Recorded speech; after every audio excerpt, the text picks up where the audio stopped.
વાતો, સંતોના જીવન ચરિત્ર આ બધું વાંચી સાંભળી અને એમાંથી સાર ગ્રહણ કરવાનું.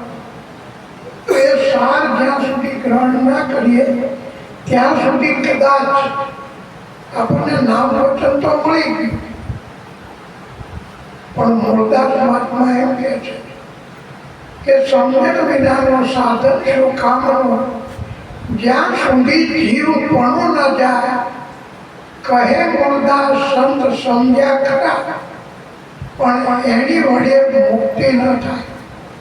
સાધન મળી ગયું પણ જીવ પણ હજુ આપણે આમાંથી બહાર નથી નીકળ્યા. તો બહાર કઈ રીતે નીકળવું? ખરેખર આપણે આ સમજણને કેળવતા નથી. જો આપણે કેળવીએ, ચિંતન કરીએ, મનન કરીએ, દરેક વસ્તુ આપણને પીરસવામાં આવી છે. આપણને ખબર નથી કે આ મીઠાઈમાં શું ગુણ છે, આ મીઠાઈમાં શું ગુણ છે, એટલે આપણે એનો અનાદર કરીએ. જે શાસ્ત્રોની વાત આવે તો આપણે તરત એમ કહીએ કે આ તો ખોટું છે. ખોટું કાંઈ નથી. તમે જુઓ, ગોર મહારાજ પૂજા કરવા બેસાડે ને એટલે હાથમાં અંજલિ પાણી આપે. પાણી આપી મંત્ર બોલીને પછી એમ કે કાંઠે અડાડે, કાંઈ અડાડે. આપણને ગામમાં હું છે, ખરેખર તો ગોરને ખબર નથી કે આ શું છે. ખરેખર આ ભક્તિ કરવી હોય ને તો આપણા 5 વિષયમાંથી રૂપ, રસ, ગંધ, સ્વાદ અને સ્પર્શ આ બેને પહેલા પવિત્ર કરો. આંખ અને કાન. આંખથી શુદ્ધ વસ્તુ જોવી અને કાનથી સત્ય વસ્તુ સાંભળવી. આ બેને પવિત્ર કરવાની વાત કરી, પણ આપણે એને સમજતા નથી. એટલે આપણે ગોળે કીધું એટલે આંખે અડાડ્યું, કાને અડાડ્યું, પછી ડોળી નાખ્યું. પણ ખરેખર સંતો પણ આ છે કે જેની દ્રષ્ટિ પવિત્ર થઈ એને જગત બ્રહ્મમય દેખાય છે. જેના કર્ણ શુદ્ધ થયા એને બ્રહ્મ સિવાય બીજું સંભળાશે. તો આ બેને પહેલા પવિત્ર કરતા, પણ આપણે જૂના આચાર, જૂના વિચાર એમાં જ પડ્યા રહીએ. એક પ્રસંગ કહી દઉં, એમાં માથે કોઈ લેવું નહીં, ત્યાં તો બનેલો પ્રસંગ છે. એક જગ્યાએ ભજનમાં ગયા એટલે મને કે આ સાફા પહેરવાના છે. એટલે મેં કીધું તો નહીં પહેર્યો. મને કે કેમ? મેં કીધું મારે માનતા છે. કે શેની માનતા? એટલે આપણે નથી રાખતા, ઘણા વેર હોય ને, એમ કે આ વેર ના વાળો તો હું કેવું આ નહીં કરું. એમ મારે સાફો બાંધવાની આદત કે પણ શેના માટે? 2 જણના માન્યા પડે પછી બાંધું.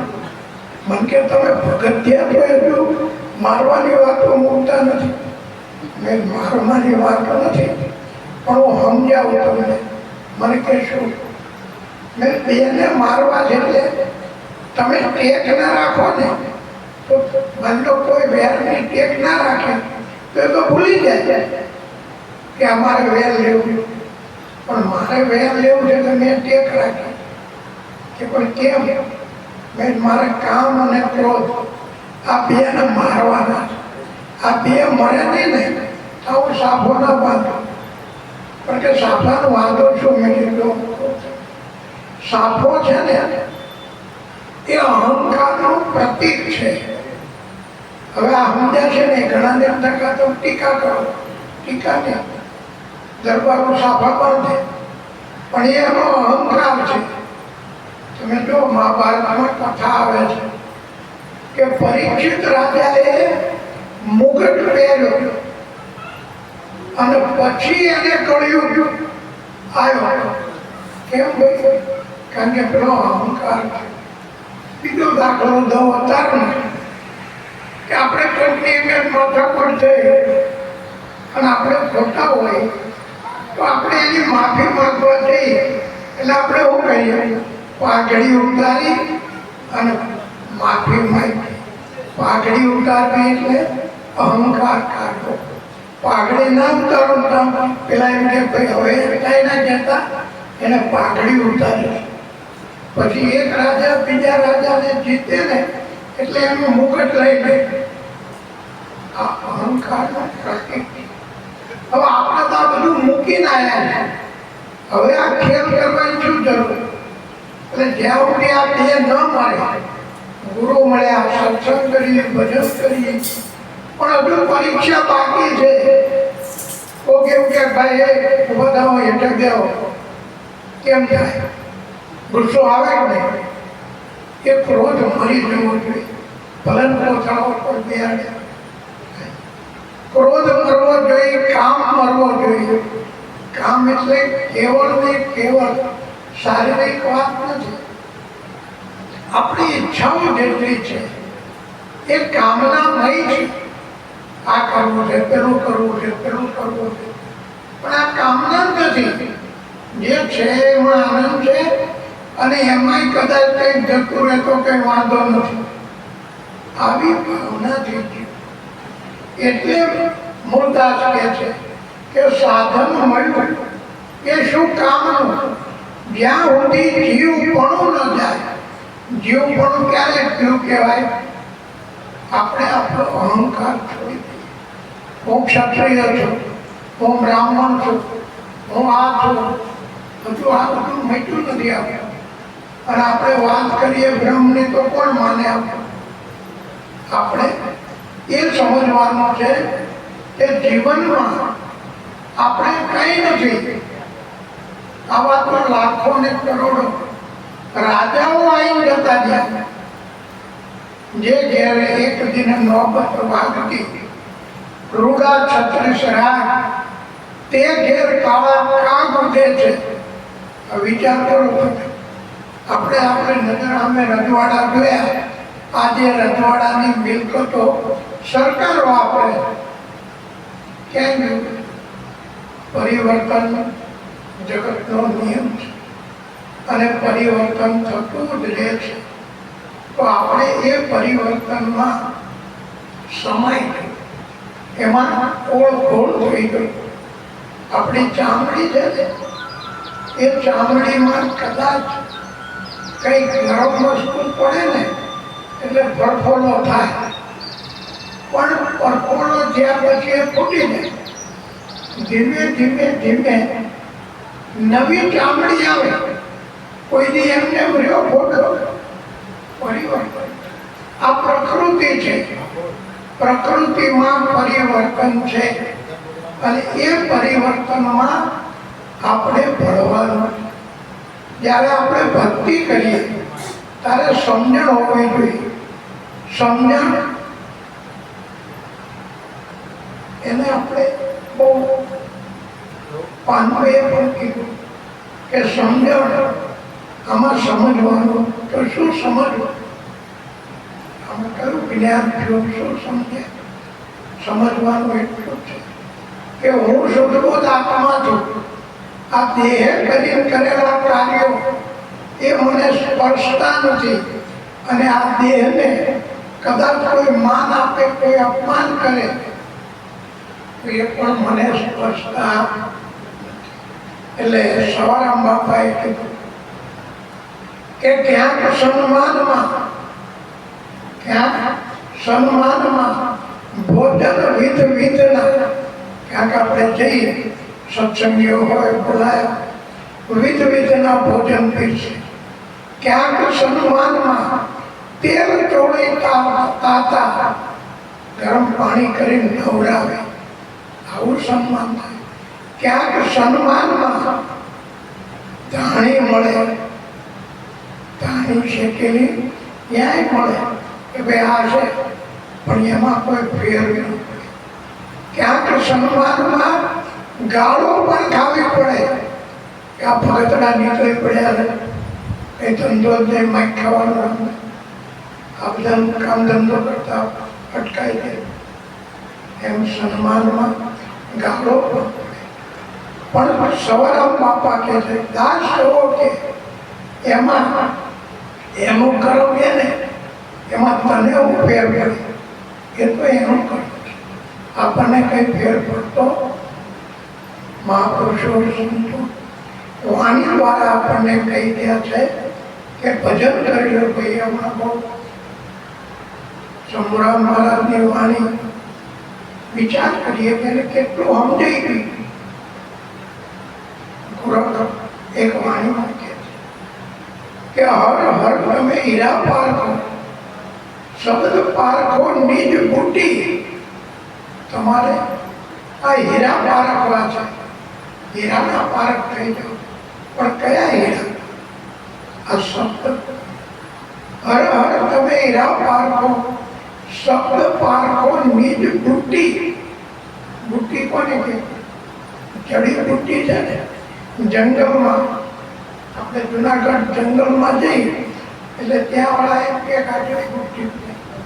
પણ પૂછો કામો તમને જ્ઞાન છે એ ખબર નથી, પણ આને આ કહેવાય, આને આ કહેવાય, આને આ બધું આ, પણ એનો ગુણધર્મ એ નથી. ગાંધી હોય ને, ગાંધીની દુકાનમાં 9 લાખ પડીકા બંધાય, એટલી ઔષધિઓ હોય. પણ જો એ ગાંધી માંદો પડે ને તો એને વૈદ પાસે જવું પડે. કારણ કે ગાંધીને ખબર નથી કે શેની ઉપર કામ આવે.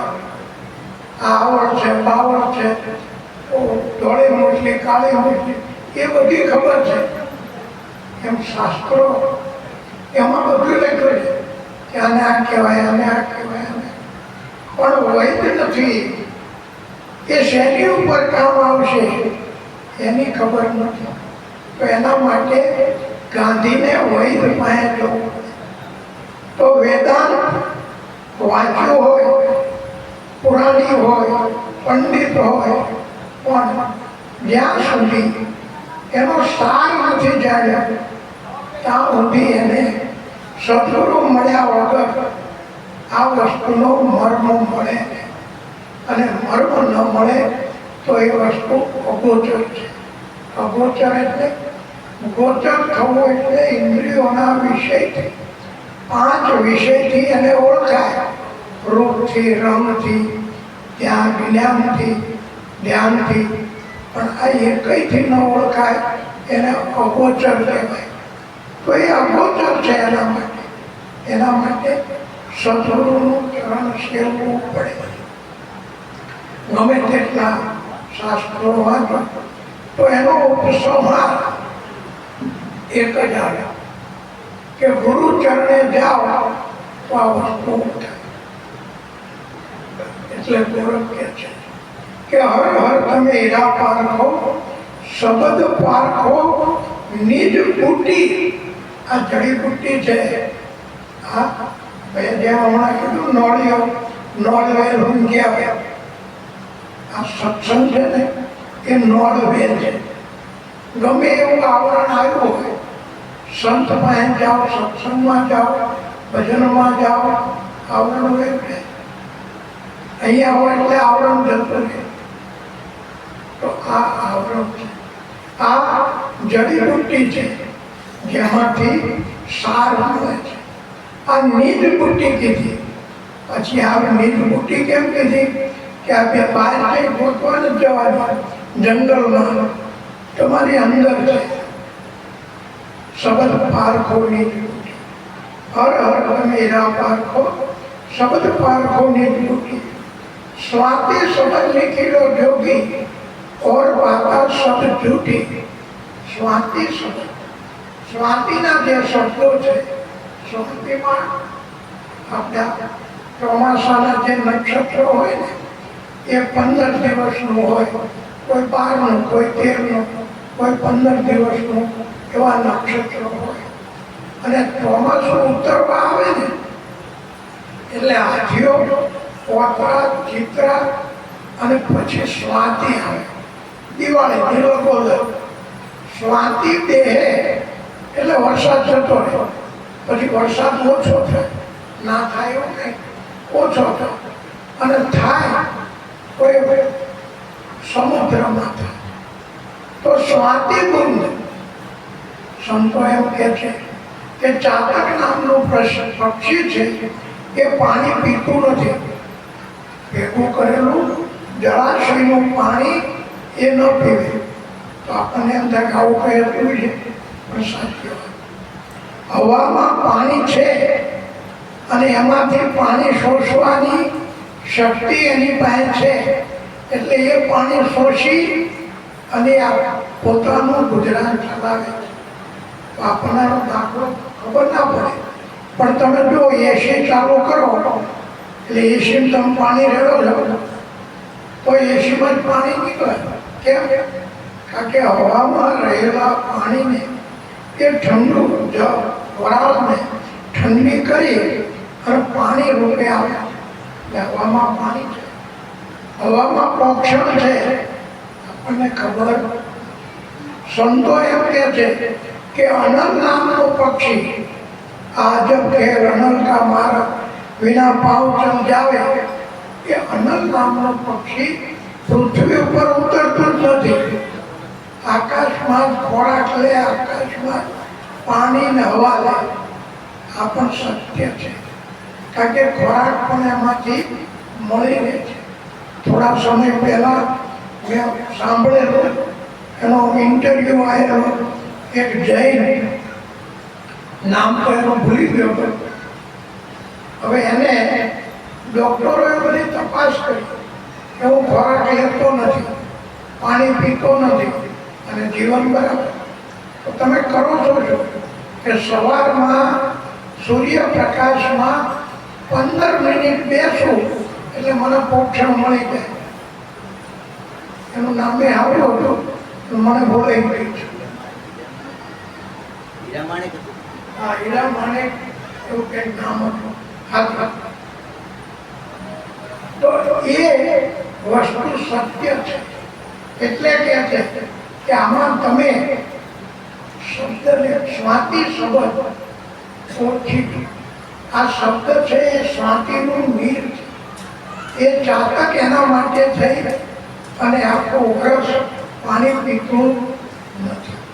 પણ જો એ વરસાદ સમુદ્રમાં પડે તો સમુદ્રમાં માછલીઓ, આપણે ટૂંકમાં વાત કરીએ, એ માછલીઓ એને બહાર નીકળી છીપો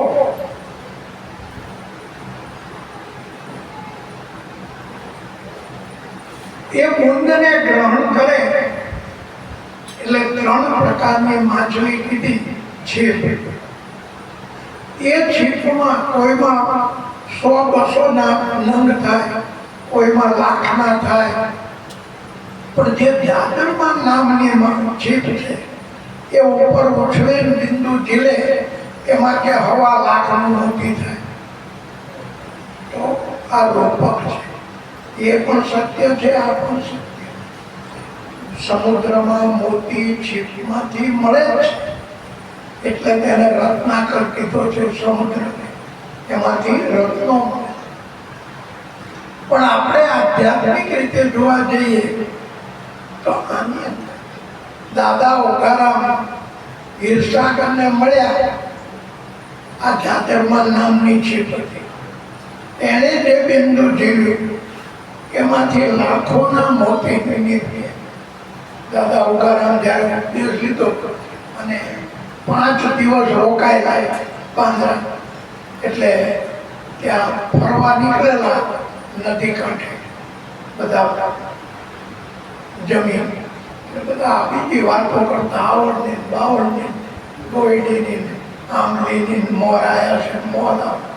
પણ બાપાએ હિરસાગર બાપાને એમ પૂછ્યું, ઓકારામ કે ભાઈ રાતે તમે વાત કરી કે આ દેશાની શીર કટે પૂરી ક્યાં સમાય, એક રતિ હૃદયમાં ઉતરે તો કે અમર લોક લઈ જાય.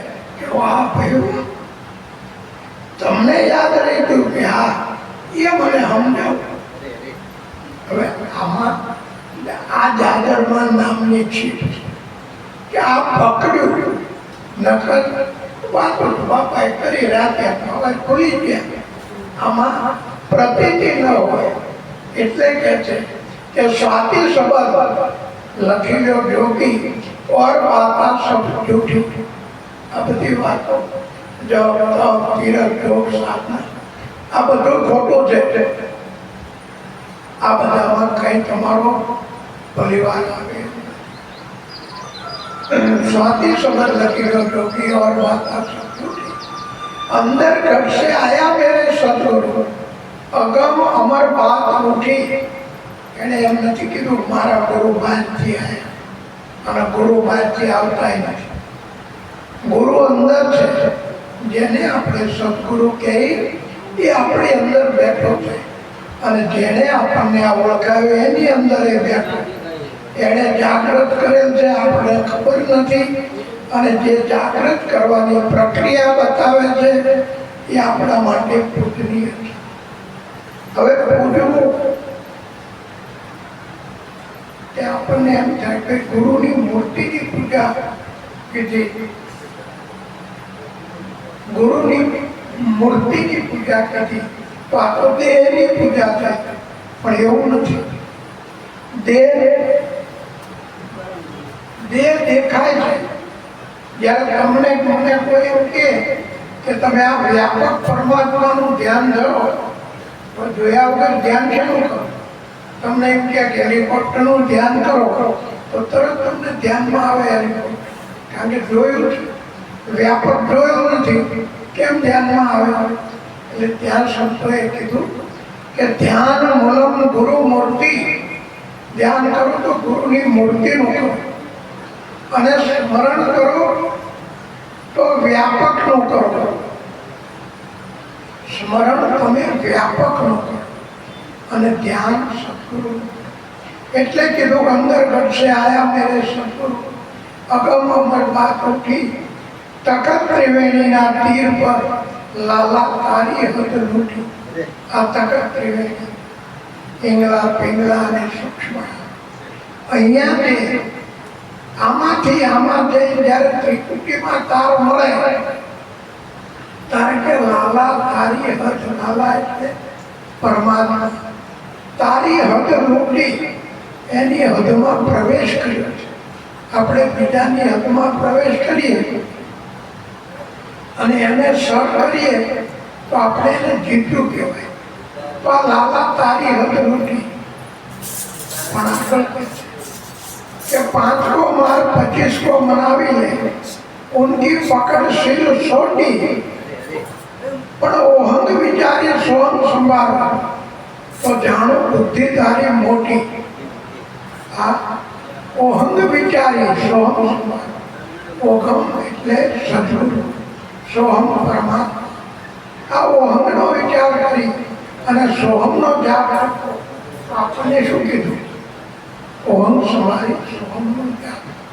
તો બુદ્ધિ વખાણો તારી મોટી. આમાં સતનામની શમશેર રહીને ધીરજ નામની ઢાલ બાંધી 5 કાળ ક્રોધની ફોજને માર હટાય તો તારી જાણું રજપૂતી. ત્યાં રજપૂતી કીધી. રજપૂત કોને કહેવાય? રણમાં જીતે રજપૂત. આમ જાતિથી ન ગણાય. રણમાં જીતે રજપૂત. એટલા માટે જ્યારે પરશુરામે હથિયાર ઉપાડ્યા અને સરેન્ડર થઈ ગયા, એટલે કે નક્ષત્રી કન્યા ગયા. નક્ષત્રી જે કંઈ રાક્ષસ નતા, બધા રાજપૂતો માની ગયા, પણ સરેન્ડર થાય. રાજપૂત સરેન્ડર ન થાય. સરેન્ડર થાય તે રાજપૂત મટી જાય. એટલે કે છે તો તારી જાણો રજપૂતી. આ રજપૂતી તારી સાચી, સુરવીરતા તારી સાચી. પણ કઈ સુરવીરતા? હજારો લાખોનો મારી નાખે એને સુરવીર કહેવાય? ના. આની અંદર રહેલા શટ રીપુ એને મારે એ સુરવીર છે. એટલે કે પછી કે તખત ત્રિવેણીમાં જુઓ તપાસી, ત્યાં જવાહર જ્યોતિ જાગી. આ પક્કા ઘડી કાકે તોલ કરીને કાયામાં રાખી શુભ મોતી મચ્છરના પેલા જતી ગોરખ બોલ્યા કે આમાં અલખ લખે એ ખરા જતી. અલખને જે લખે, અલખ જે લખવામાં નથી આવતું એને લખ્યું. સંતોએ અલખને ઓળખાયું. લખવું એટલે ઓળખાયું. તો એ ખરા જતી છે, પેલો જતી એ જતી નથી. તો આપણે આ ભજન મળ્યું પણ સમજણ કેળો લાગે. સતત ચિંતન, સતત મનન, એમાંથી દરેક વાણીનું તાત્પર્ય સંતોએ કયા ભાવમાં કીધું છે, કેમ કીધું છે. આપણને એમ થાય તો રમૂજ છે, પણ રમૂજ ના હોય. ત્યાં એની પાછળ બહુ ઊંચો ભાવ હોય છે. એ ભાવને જાણી અને ભજનમાં રહેવું એ જ આપણું કર્તવ્ય. બોલો સદગુરુદેવની. સમયના